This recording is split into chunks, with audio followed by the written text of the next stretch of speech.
Hey everyone, and welcome to the Duke Chronicle Postgame Show. I'm Brian Mazur, along here with Hank Tucker, and we are here at Brooks Field at Wallace Wade Stadium after Duke's 24-14 loss to Wake Forest. And Hank, let's jump right into it. Duke really had some costly mistakes, really throughout the game, turnovers, missed field goals. How did that affect the outcome?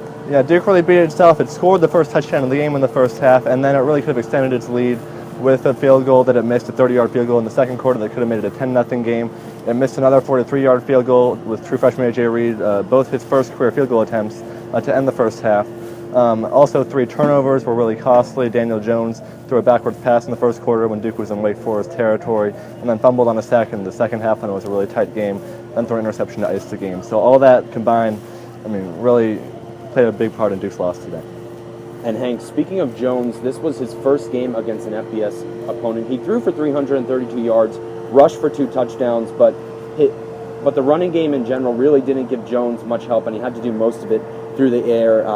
Hank, how did Jones really handle having all that pressure on him? He handled it okay. He threw a lot of solid passes, especially in the second half when Duke was trying to come back and Wake was kind of sagging off, so had a few good short passes. But the running backs really need to give him more help for Duke to have any chance of beating some of these good teams that they're going to play coming up. They only rushed for 37 yards on 30 carries, and that's just not going to. And then Jones also got sacked 5 times by an offensive line, which really hurt the rushing game. So the offensive line didn't really hold up against a strong defense in Wake Forest. And speaking of some of Duke's upcoming games, next Saturday night at 8 o'clock they travel to play Northwestern on the road. Hank, Northwestern lost to an FCS opponent, Illinois State, 9-7 this week, but Duke is expecting a much tougher test next week.